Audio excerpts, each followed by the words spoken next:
Hello and welcome.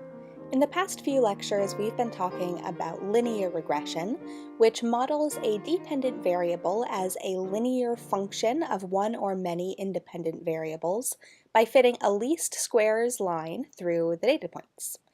In this lecture and this week, we're going to pivot and talk about logistic regression, which models a dependent variable as a slightly different function of independent variables.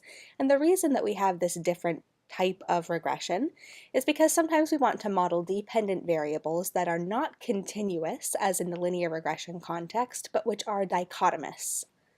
So these are the conceptual differences between linear and logistic regression, and it all comes down to what kind of dependent variable we're trying to measure.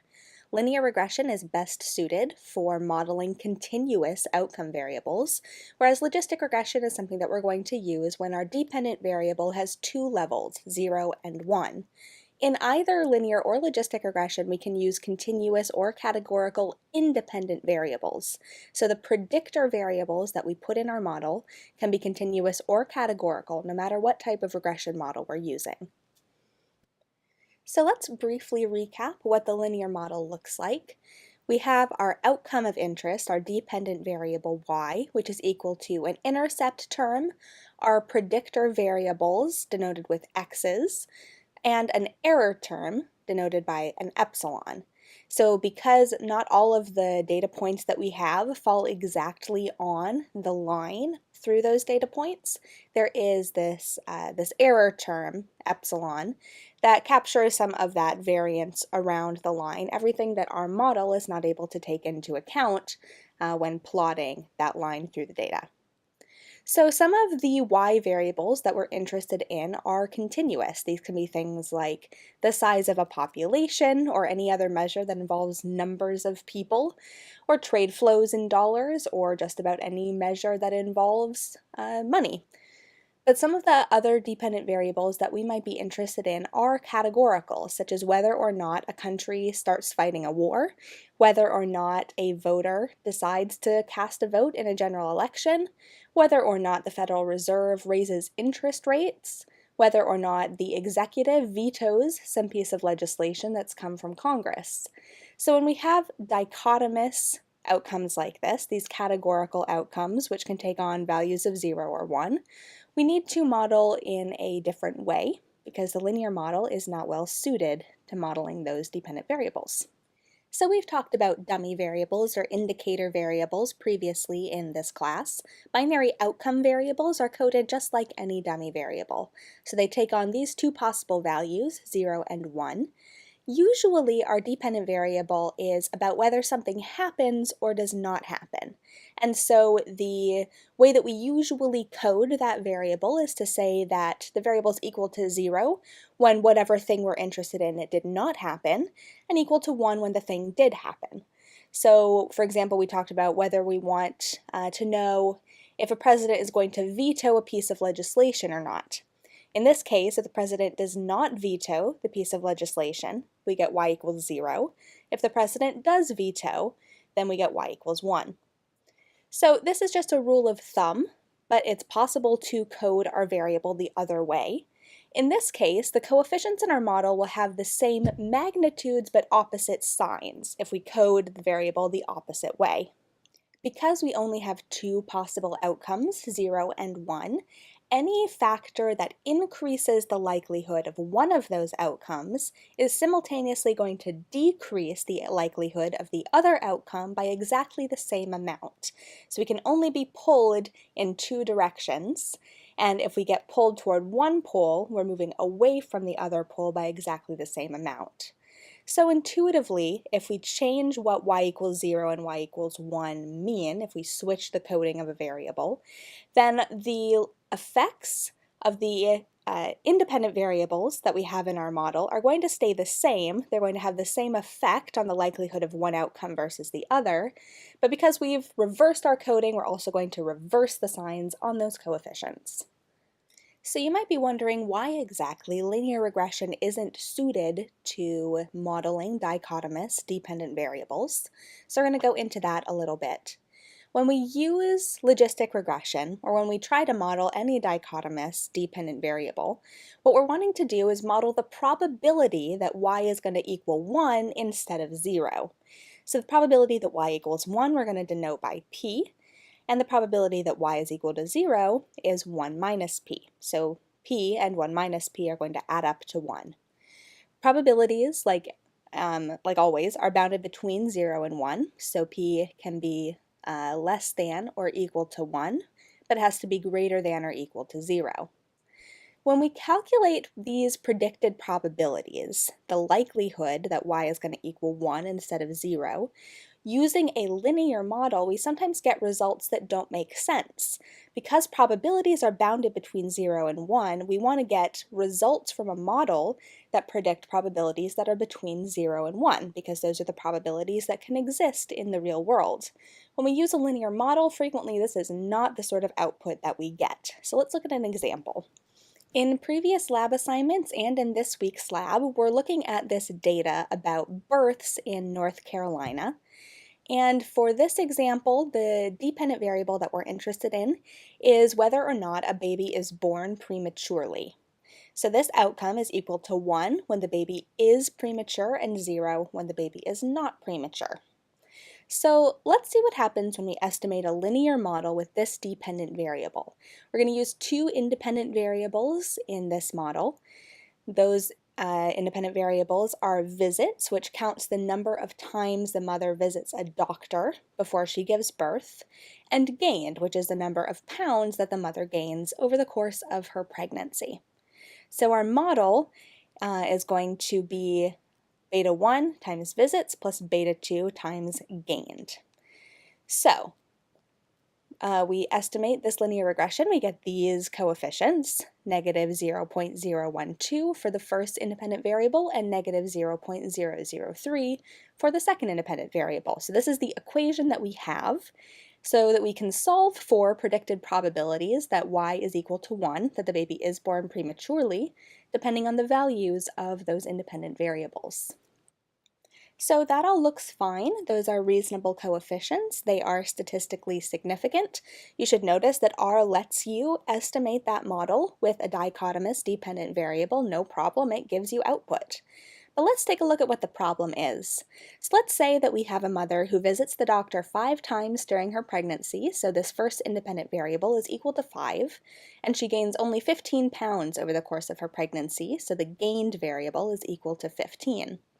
So we're going to plug those values, 5 and 15, into this equation and solve for our predicted probability that y is equal to 1.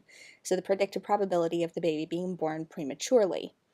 And when we enter those values and solve out this equation, we calculate that the probability of the baby being born prematurely is 1.284. So this is a probability that is substantially greater than 1, which is a probability that cannot exist in the real world. So this is the fundamental problem with the linear model when we estimate our dependent variables this way.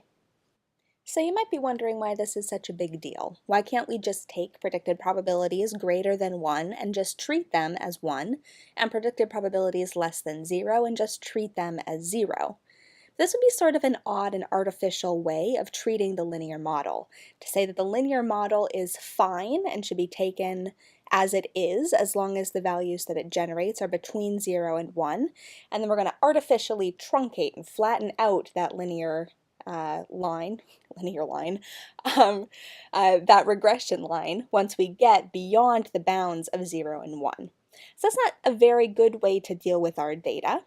And it's sort of indicating that a linear model is just not a good fit when we're trying to model a dependent variable like this one. So we know that we shouldn't model these binary outcomes as a linear function of our explanatory variables, but what function should we use? Well, we have two requirements for the right-hand side of our equation. So we want to get out of the right-hand side of our equation, we want to get predicted probabilities that are between 0 and 1. So results that are always positive. In practice, these are always going to be greater than 0, not equal to 0, and always less than 1. So again, in practice, always less than 1 instead of equal to 1. There are a couple of different ways that we could fulfill this first requirement. So if you want your result to always be positive, you could take the absolute value of your result, or you could square your result. The option that we're going to use is to exponentiate our result. So we're going to take e to the power of our formula. To satisfy our second requirement, we're going to divide the formula by itself and add 1 in the denominator. So we want to get a result that's always less than 1. We know that anything divided by itself is equal to 1. And if we add a little extra in the denominator, we're going to get a result that is always less than 1. So these might seem like sort of arbitrary choices, and I'm not going to go into all of the reasons why they're not arbitrary, why this is a very considered system of equations for estimating a dependent variable that's dichotomous. You're just going to have to take my word on that. But these are the processes that we're going to use to satisfy these two requirements so that we always get sensible predicted probabilities.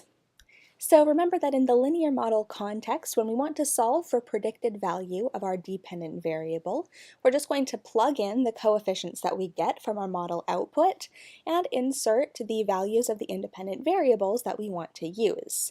We do the exact same thing in the logistic regression model context, except for what's on the right-hand side of the equation looks a little bit different. On the right-hand side is this fraction that we just talked about that has exponentiated terms in the numerator and in the denominator. And when we enter our beta coefficients and values of our independent variable into this formula, we're always going to get a result, a predicted probability, between 0 and 1. So let's go ahead and go back to the example that we were working with and see how this works.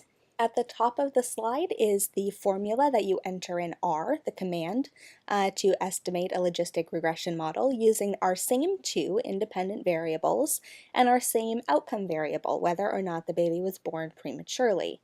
In the lab for this week, I go over how you put together a logistic regression formula in R, depending on the variables you want to use and the data that you want to use, and what each part of this command means.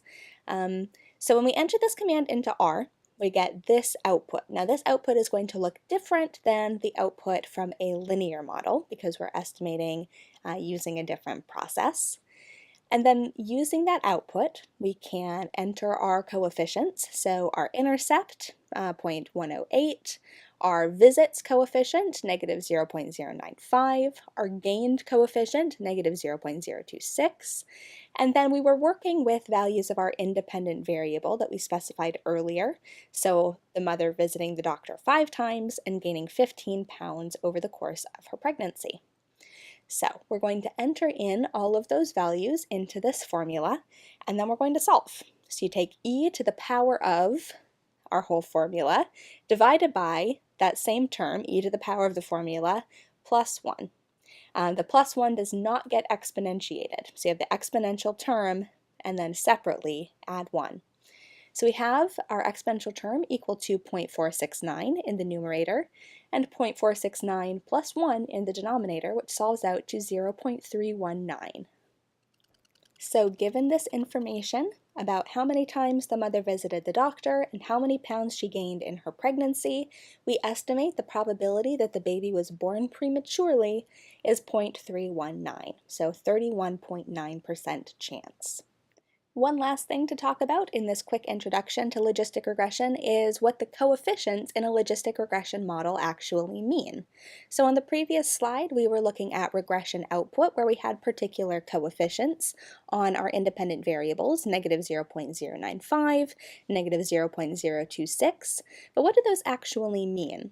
In a linear regression model, what that means is that a 1-unit increase in the independent variable is associated with a beta unit increase or decrease in the outcome variable. So that's a pretty straightforward thing. In the linear context, it's a little bit more complicated in a logistic regression model. The coefficients from a logistic model are log odds ratios. So an odds ratio is just another way to capture the relationship between an independent variable and an outcome. So an odds ratio is the odds of an outcome occurring, the odds of y equaling 1, given a particular increase in the value of the independent variable, divided by the odds of that outcome occurring without that increase in the independent variable. So we're still talking about 1 unit increases in the independent variable. We have the odds with the increase divided by the odds without the increase. If there is a positive relationship between the independent variable and the dependent variable, then the odds of the outcome with the increase will be higher than the odds of the outcome without the increase. So the odds ratio will be positive because the numerator will be greater than the denominator.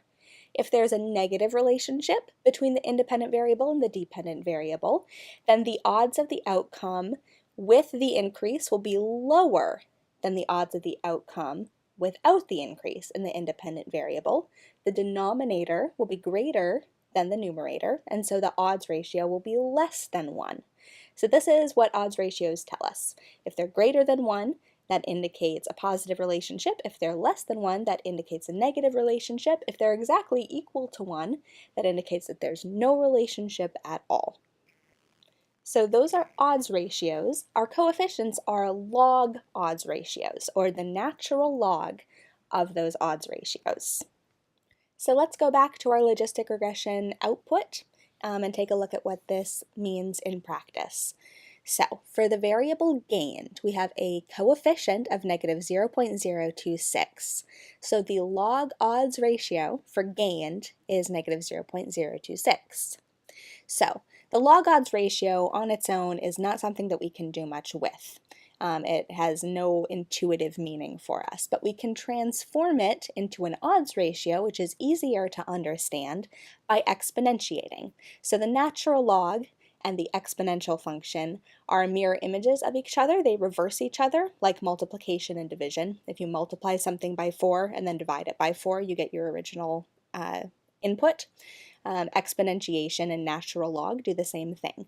So we have a log odds ratio, and we want to get to the odds ratio. So we exponentiate the log odds ratio. So we take e to the power of negative 0.026, and we get an odds ratio of 0.974. So that means for every 1 unit increase in gained, that's every additional pound the mother gains over the course of her pregnancy, the odds of having a premature baby are 0.974 times smaller. So we have a negative relationship between our independent variable and our dependent variable. The more weight a mother gains, the less likely she is to have a premature baby. And we can tell this because our odds ratio is less than 1. So the denominator is greater than the numerator. When you increase the independent variable by 1 unit, that decreases the likelihood of our outcome. So that's been our quick introduction to logistic regression.